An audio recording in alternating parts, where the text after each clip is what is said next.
আসসালামু আলাইকুম dear students, কেমন আছো? আশা করছি সবাই ভালো আছো, সুস্থ আছো। আমিও ভালো আছি, সুস্থ আছি। গত ক্লাসে আমরা ট্রান্সফরমেশনের অ্যাফার্মেটিভ টু নেগেটিভ বিষয়টা নিয়ে আলোচনা করেছিলাম। ঠিক আছে, সেখানে আমরা উইদাউট চেঞ্জ দেয়ার মিনিং অর্থাৎ অর্থের পরিবর্তন না করে আমরা অ্যাফার্মেটিভ টু নেগেটিভ করেছিলাম। ঠিক আছে, আজকে যেটা আমরা করব সেটা হচ্ছে অ্যাসার্টিভ টু ইন্টারোগেটিভ। assertive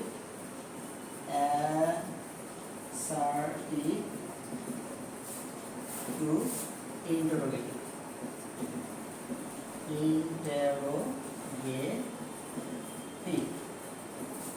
অ্যাসার্টিভটা মনে আছে না, যেটা বিবৃতি স্টেটমেন্ট সেন্টেন্স যেটাকে আসলে বলা হয়। আর ইন্টারোগেটিভটা হচ্ছে এটা কোশ্চেন করবে, যে কোনো কোশ্চেন করবে, সেটাই হচ্ছে ইন্টারোগেটিভ সেন্টেন্স। ঠিক আছে, তাহলে আমরা যখন অ্যাসার্টিভ থেকে ইন্টারোগেটিভ করব তখন যে একই কথা, কোনো অর্থের কোনো পরিবর্তন এখানে করা যাবে না। অর্থের পরিবর্তন না করে আমাদেরকে সেটা করতে হবে। এখানে কিছু জিনিস আমাদের মনে রাখা দরকার। সেটা হচ্ছে অক্সিলারি ভার্ব বিষয়টা আমাদেরকে আরেকটু আলোচনা করতে হবে। অক্সিলারি ভার্বটা এই জন্য জরুরি যে অক্সিলারিকে তোমাকে সামনে টান দিয়ে সেটাকে ইন্টারোগেটিভ করতে হবে, তাছাড়া এটা কোনো অবস্থাতেই হবে না। ঠিক আছে, তাই অক্সিলারি ভার্ব কোনগুলো সেগুলো আমরা একটু দেখে নিই। প্রথমে যেটা হয় সেটা হচ্ছে ডু ভার্ব। ডু ভার্বের তিনটা রূপ থাকে। একটা হচ্ছে ডু, তারপরে হচ্ছে ডাজ এবং তার লাস্ট একটা হচ্ছে ডি। ডু ভার্ব বলতে আমি তিনটা ভার্বকে বোঝাবো। ডু আর ডাজ হচ্ছে প্রেজেন্ট ফর্মের জন্য, অর্থাৎ যদি সেটা যদি ফার্স্ট পারসন, সেকেন্ড পারসন অথবা থার্ড পারসন প্লুরাল ফর্ম হয় সেক্ষেত্রে আমরা ডু নিব। আর থার্ড পারসন সিঙ্গুলার ফর্ম হলে সেখানে আমরা ডাজ এই অক্সিলারি ভার্বটা নিব। আর যদি পাস্ট টেন্স হয়, পাস্ট টেন্সের জন্য একটাই, সেটা হচ্ছে বি, এটাকে নিব। এরপরে আমরা যেটা পাবো সেটা হচ্ছে be verb. Be verb, be verb হচ্ছে am, is, are, was, were, এই পাঁচটা বি ভার্ব। যদি সেটা প্রেজেন্ট টেন্স হয় তাহলে তিনটা এম, ইজ, আর পাস্ট টেন্স হলে হবে ওয়াজ, ওয়্যার। যেমন আই থাকলে এম, হি, শি, ইট, অর্থাৎ থার্ড পারসন সিঙ্গুলার হলে ইট, আর প্লুরাল ফর্ম হলে আর। অপরদিকে ওয়াজ, ওয়্যার হচ্ছে আই অথবা থার্ড পারসন সিঙ্গুলার হলে ওয়াজ হবে আর প্লুরাল হলে ওয়্যার হবে। এই হচ্ছে মোটামুটি বি ভার্ব। তারপর আমরা যেটা আলোচনা করব সেটা হচ্ছে হ্যাভ ভার্ব। হ্যাভ ভার্ব তিনটা হয়। একটা হচ্ছে হ্যাভ, আরেকটা হচ্ছে হ্যাজ, আর একটা হলো হ্যাড। এই তিনটা। যদি থার্ড পারসন সিঙ্গুলার হয় সেক্ষেত্রে আমরা হ্যাজ নিব। আর যদি ফার্স্ট পারসন হয়, শুধুমাত্র প্রেজেন্টের জন্য এটা বলছি, তবে যত ফার্স্ট পারসন, সেকেন্ড পারসন এবং থার্ড পারসন প্লুরাল সেক্ষেত্রে আমরা হ্যাভ নিব। আর যদি পাস্ট টেন্স হয় সবার ক্ষেত্রে সেটা হবে হ্যাড। ঠিক আছে, এবং লাস্টে যেটা করবো সেটা হচ্ছে modal verb. M O D A L, modal verb. Modal verb অনেকগুলোই আছে, তবে আমরা যেগুলো নর্মালি ইন্টারোগেটিভ করার সময় ইউজ করবো সেগুলো আলোচনা করব। প্রথমে হচ্ছে shall, should, will, would, can, could, may, might, must, etcetera. এটা অনেকগুলো হবে। আমাদের জরুরি যে কটা অক্সিলারি ভার্ব দরকার সেগুলো আমরা আলোচনা করব। মোটামুটি এই ভার্বগুলো দিয়ে আমরা অ্যাসার্টিভ থেকে ইন্টারোগেটিভ করতে পারি। ঠিক আছে, তো তোমরা ভিডিওটা পজ করে এই জিনিসগুলো আরেকবার দেখে নেবা। আমি এখন একটু মিশাই দেবো।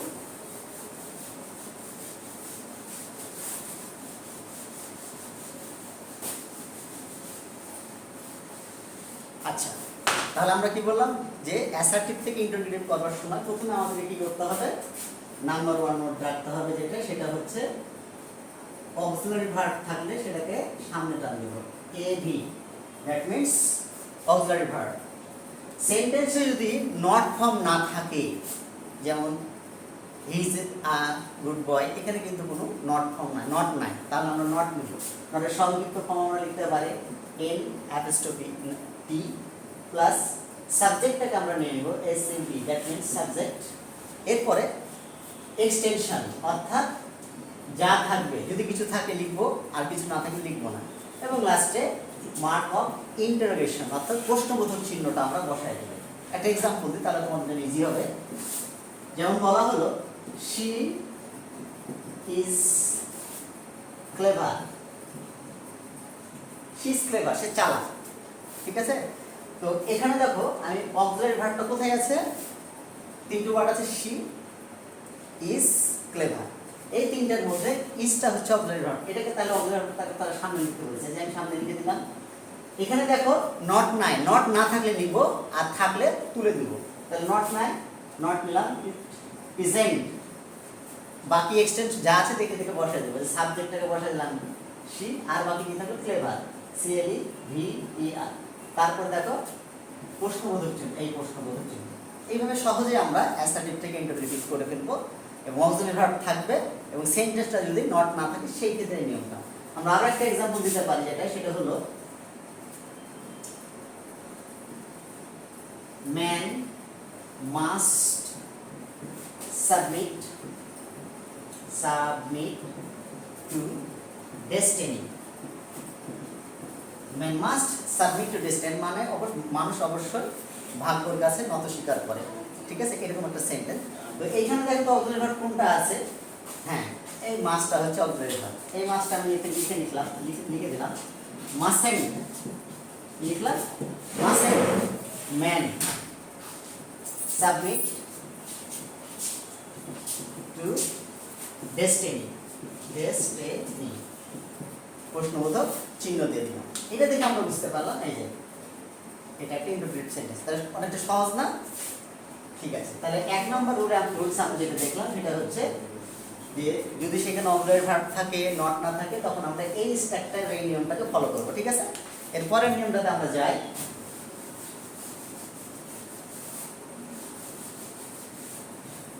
দুই নম্বর নিয়মে যদি অক্সিলারি ভার্ব ইন্টারোগেটিভ না থাকে, নেগেটিভ না থাকে, নট না থাকে, নট না থাকলে খুব সহজ স্ট্রাকচার, প্রথমে be plus subject plus extension plus mark of interrogation, এটা ফলো করব। এক্সাম্পল হিসেবে আমরা বলতে পারি, যেমন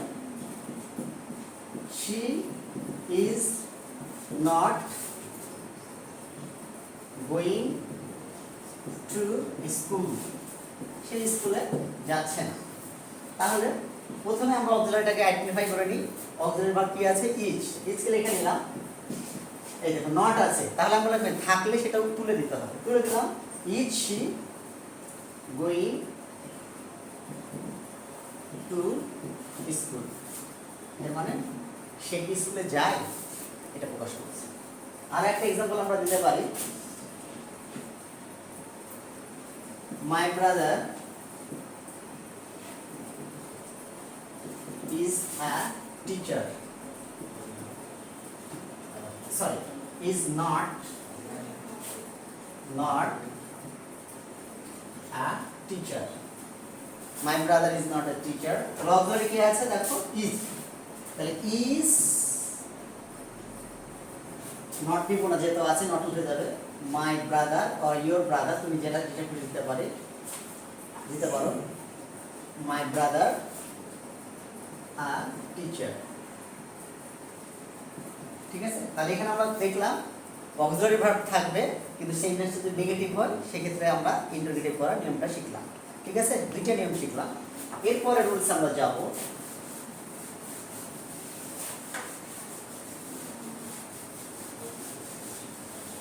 এরপরে অক্সিলারি ভার্ব বিহীন অ্যাসার্টিভ থেকে ইন্টারোগেটিভ করবার নিয়ম কি বললাম, অক্সিলারি ভার্ব বিহীন অ্যাসার্টিভ সেন্টেন্সকে ইন্টারোগেটিভ করবার নিয়ম। এখানে কোনো অক্সিলারি ভার্ব থাকবে না, তো সেই ক্ষেত্রে আমরা টেন্স অনুযায়ী নিব, যে ডু অথবা ডাস অথবা ডিড, টেন্স অনুযায়ী আমরা এই ভার্বগুলো নিব। সাবজেক্ট নিব, এখানে একটা নোট থাকবে, যদি নট থাকে উঠে যাবে, আর না থাকলে নিতে হবে।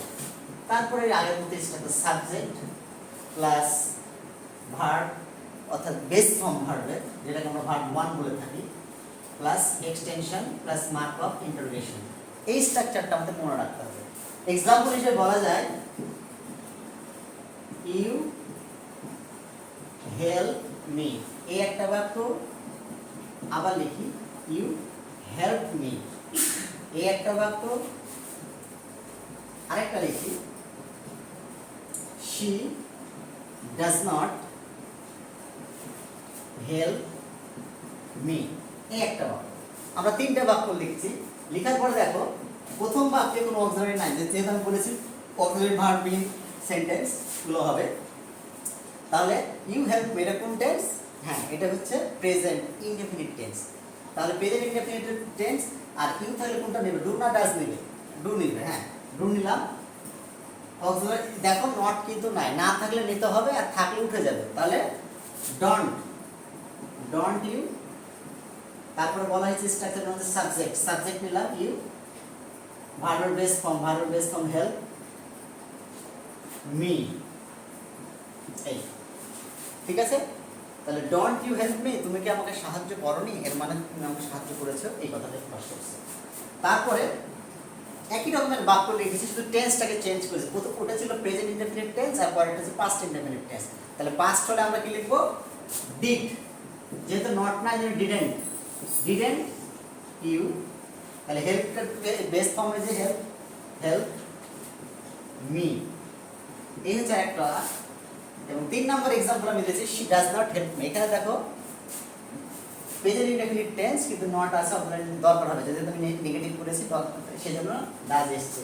তাহলে শুধু আমরা লিখবো ডাজ শি হেল্প মি। এই হচ্ছে মোটামুটি 3টা অক্সিলারি ভার্ব নিয়ে। প্রথম দুটো আমি যেহেতু নট নাই, নট দিয়েছি, আর পরেরটাতে নট ছিল তুলে দিয়েছি। এইভাবে আমরা অক্সিলারি ভার্ব নিয়ে টেন্সগুলোকে লিখবো। ঠিক আছে। এরপরে 3 নম্বর রুলসের দিকে যাব আমরা।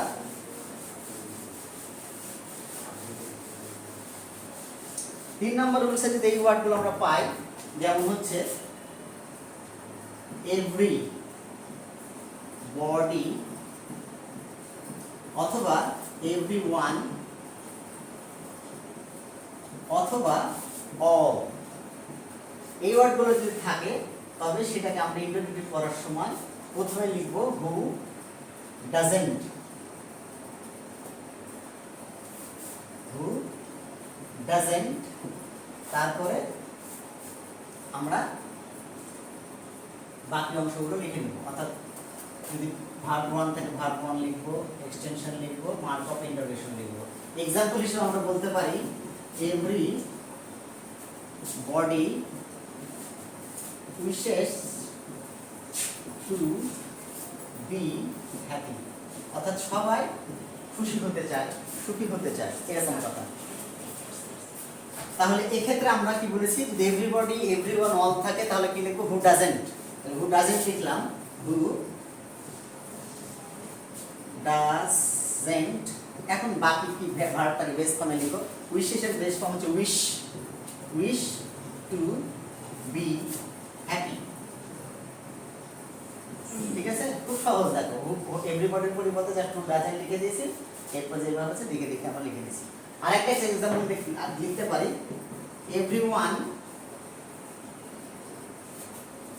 নোজ হিম, সবাই তাকে চেনে। তাহলে হু ডাজেন্ট নো হিম, এইভাবে আমরা করে নেব। ঠিক আছে। ওই যে এভরিওয়ানের পরে হু ডাজেন্ট নোজ, যেহেতু বেস ফর্ম করেছি নো হিম।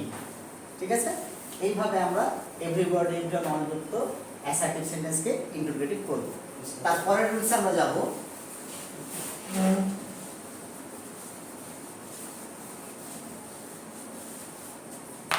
এরপরে যদি আমরা পাই নোবডি, নো ওয়ান অথবা নান, এটা পাই, তবে এটা আরো সহজ। এইগুলোর পরিবর্তে আমরা হু লিখবো, তারপর ভার্ব লিখবো, এক্সটেনশন লিখবো, মার্ক অফ ইন্টারোগেশন লিখবো। এক্সাম্পল হিসেবে বলতে পারি নোবডি ট্রাস্ট এ লায়ার, অর্থাৎ মিথ্যাবাদীকে কেউ বিশ্বাস করে না। তাহলে এর পরিবর্তে আমরা কি লিখবো? শুধু হু। দেখো, হু ট্রাস্ট এ লায়ার, এই একটা। আর একটা আমরা বলতে পারি নন উড বিলিভ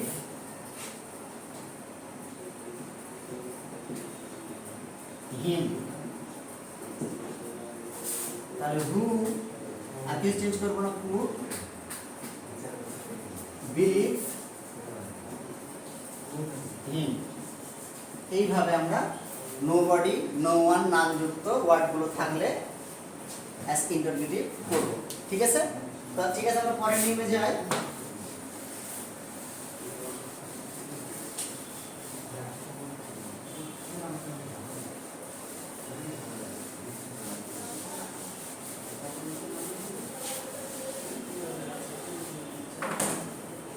সিক্স নাম্বারে যদি নেভার পাই তাহলে লিখবো হচ্ছে এভার। নেভার পেলে আমরা কি লিখবো? এভার। তারপরে নাথিং পেলে লিখবো এনিথিং। এইভাবে ওয়ার্ডগুলো চেঞ্জ করে করে আমরা অ্যাসার্টিভ থেকে ইন্টারগেটিভে করব। এক্সাম্পল হিসেবে বলতে পারি I had nothing to do, অর্থাৎ আমার কিছুই করার নেই। তাহলে অক্সিলারিটাকে সামনে টান দিয়ে দাও, হ্যাড আই, নাথিং এর পরিবর্তে লিখব anything, anything to do, anything to do. আরেকটা এক্সাম্পল আমরা দিতে পারি, যেটা সেটা হচ্ছে যে I never, sorry, he never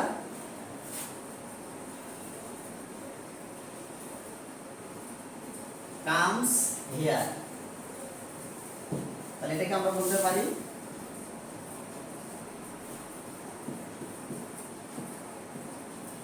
does he ever come here, does he ever come here. এইভাবে আমরা অ্যাসার্টিভ থেকে ইন্টারগেটিভ করে ইন্টারগেটিভ করতে পারি। রুলসগুলো তাহলে তোমরা মনে রাখবা। আমি মোট 6টা রুলস শিখিয়েছি। এই 6টা রুলস শিখলে তোমরা খুব সহজে পারবা। তাহলে বাড়িতে তোমরা প্র্যাকটিস করবা বেশি বেশি করে, তবেই তোমাদের হবে। ঠিক আছে? তো ঠিক আছে, তোমরা ভালো থেকো, সুস্থ থেকো। আল্লাহ হাফেজ।